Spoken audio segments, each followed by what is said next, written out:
retort. I'm not worried, I'll follow reward. You pop my head open like a gun. Pop his head open like a gun.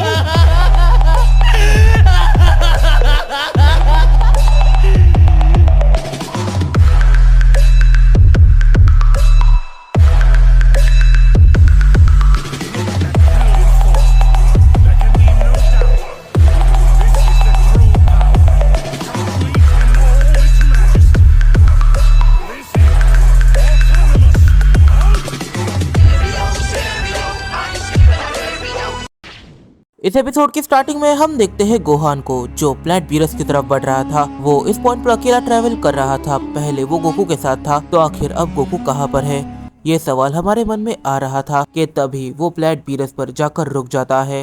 इस point पर जो वीस है वो कहता है, हे गोहान, तुम आखिर अकेले क्यों आए हो? लाइक तुम तुम्हारे फादर के साथ बैटल कर रहे थे। जब तुम्हारी बैटल खत्म हुई तब तुम यूनिवर्स के दूसरे पार्ट पर जाने लग गए थे। इसके पीछे क्या रीजन है मुझे ये पता नहीं, और ऊपर से तुम अकेले आए हो। आखिर तुम्हारे फादर कैकेरोट कहाँ पर है?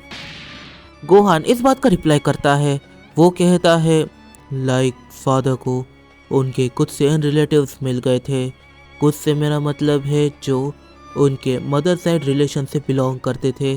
तो फादर वहाँ पर रुके हुए हैं ताकि वो उन्हें पूरी तरीके से एग्जामिन कर सके, देख सके कि उन्हें कोई वायरस तो नहीं, ताकि उससे मॉम और मुझे कोई प्रॉब्लम ना हो। इस वजह से फादर ये कुछ टाइम के बाद ही हमें देखने को मिलेंगे। इस पॉइंट पर जो वीस है वो एकदम से अपने स्टाफ में देखने लगता है। वीस इस पॉइंट पर गोहान से कहता है, गोहान ठीक से खड़े रहना। ये कहकर जो वीस है वो कहता है, फादर अब। और यहाँ पर वीस और गोहान ये दोनों ही वहाँ से गायब हो जाते हैं और हम देख पाते हैं ग्रैंड प्रीस्ट को। इस पॉइंट पर जो ग्रैंड प्रीस्ट है वो अपने स्टाफ को जैसे कहीं और ही टेलीपोर्ट कर देते हैं। ग्रैंड प्रीस्ट गोहान की तरफ देखते हैं और कहते हैं, तो तुम वो मॉडल हो जिसने यूनिवर्स 7 में इतनी ज़्यादा डिस्ट्रक्शन मचाई थी।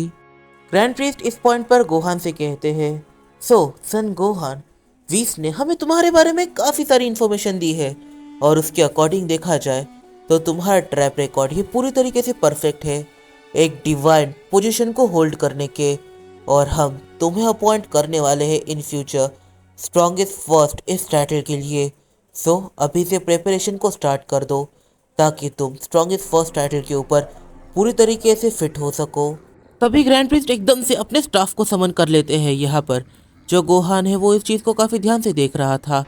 गोहान इस पॉइंट पर जैसे ही हाँ कहता है वैसे ही ग्रैंड प्रीस्ट अपने स्टाफ को ज़मीन पर 2 बारी मारते हैं और कहते हैं, तो ठीक है चलो, अब मैं तुम्हें दिखाता हूँ कि इमॉर्टल बनने के लिए किस प्रोसेस को देखना पड़ता है। कि तभी हम देख पाते हैं ग्रैंड प्रीस्ट वहाँ पर पिरामिड ऑफ पावर को समन करते हैं। जैसे ही वहाँ पर पिरामिड ऑफ पावर को समन किया जाता है, हर एक जगह पर एक सफ़ेद रोशनी जैसे फैलने लग जाती है। गोहान इस चीज़ को देखकर पूरी तरीके से शॉक था। बाय द वे वो पिरामिड ऑफ पावर को क्लियरली पहले देख ही नहीं पा रहा था। कि तभी यहाँ पर गोहान को अपने अंदर एक चेंज फील होता है। वो ये देख पाता है कि उसका यूनिफॉर्म चेंज हो चुका है। लाइक वो जो ऑरेंज या फिर पर्पल यूनिफॉर्म पहनता था, अब वो यूनिफॉर्म उसके बॉडी पर नहीं है। उसने एक टर्टल नेक पहनी हुई है जैसा कि एंजल्स पहनते हैं।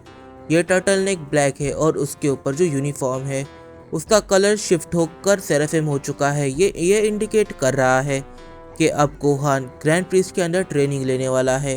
इस पॉइंट पर जो वीस है वो यहाँ पर गोहान को एक्सप्लेन करता है इस यूनिफॉर्म के बारे में। वो ये बताता है कि अब गोहान ग्रैंड प्रीस्ट के अंदर ट्रेनिंग लेगा, इस वजह से उसके यूनिफॉर्म का कलर ये रहेगा। इस पॉइंट पर जो ग्रैंड प्रीस्ट है वो गोहान की तरफ देखते हैं और कहते हैं, सो गोहान डर तो नहीं गए ना? इस पॉइंट पर जो गोहान है वो कहता है, बिल्कुल भी नहीं मैं सर। और यहाँ पर गोहान और ग्रैंड प्रीस्ट दोनों ही कदम बढ़ाने लगते हैं पिरामिड ऑफ पावर की तरह। इस पॉइंट पर जो गोहान है वो पिरामिड ऑफ पावर में जैसे ही एंटर करता है वो रियलाइज़ करता है यहाँ पर ग्रेविटी काफ़ी ज़्यादा है। वो ग्रेविटी की वजह से एकदम से ज़मीन पर गिरता है। वो इस सोच में पड़ जाता है कि यहाँ पर ग्रेविटी आखिर है कितनी। इस ग्रेविटी के ऊपर सर्वाइव करना ये नेक्स्ट टू इम्पॉसिबल बन सकता है। यहाँ पर कोई गॉड भी ठीक से नहीं चल पाएगा अगर वो थोड़ा सा भी वीक है। इस पॉइंट पर जो गोहान है वो ग्रैंड प्रीस्ट की तरफ देखता है और ग्रैंड प्रीस्ट कहते हैं, तो ठीक है चलो अब अपनी ट्रेनिंग को स्टार्ट करो। फिर पिरामिड ऑफ पावर में उनकी ट्रेनिंग स्टार्ट होती है। ग्रैंड प्रीस्ट और गोहान ये दोनों पिरामिड ऑफ पावर में ट्रेनिंग करते हैं और गोहान के लिए 1000 ईयर्स जैसे बीत जाते हैं।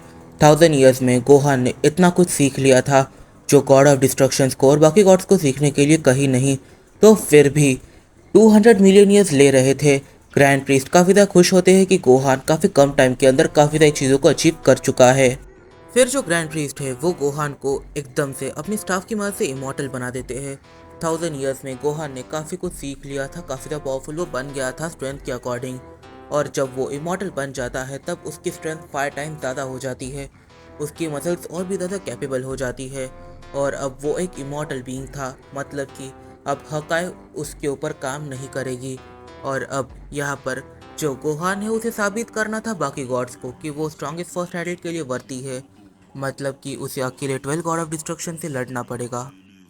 इस चीज़ के बारे में यहाँ पर जो ग्रैंड प्रीस्ट है वो 12 गॉड ऑफ डिस्ट्रक्शंस को इन्फॉर्म करते हैं कि आखिर उन्हें एक इमॉर्टल से बैटल करनी है। 12 गॉड ऑफ डिस्ट्रक्शंस पूरी तरीके से अपने अपने डिफरेंट ओपिनियंस को पास ऑन करते हैं। ये सारे ही गॉड ऑफ डिस्ट्रक्शंस एक मीटिंग लेते हैं, जिस मीटिंग में ये सब बात करते हैं कि आखिर वो बैटल करेंगे या फिर नहीं। अब ग्रैंड प्रीस्ट के कहने पर इस सबको बैटल तो करनी ही पड़ेगी, पर किस तरीके से करनी पड़ेगी ये लोग पर्सनली इसके बारे में डिस्कस करना चाहते थे, तो ये एक दिन मीटिंग रखते हैं। पीरस को छोड़कर यहाँ पर कोई भी नहीं जानता था कि गोहान ये सीरियसली ग्रैंड प्रीस्ट के साथ ट्रेनिंग कर रहा था। बेलमॉथ इस पॉइंट पर कहता है, सो वाकई में एक मॉडल जो अभी अभी मॉडल बना है वो ये सोच रहा है कि वो 12 गॉड ऑफ डिस्ट्रक्शंस को हैंडल कर सकता है, मैं अकेले ही उसे हरा सकता हूँ। इस पॉइंट पर जो फीमेल गॉड ऑफ डिस्ट्रक्शन है वो कहती है देयर इज़ नो वे कि कोई इमॉर्टल हमें यहाँ पर पूरी तरीके से फेस कर सके, वो इमॉर्टल पक्का इरेज होगा।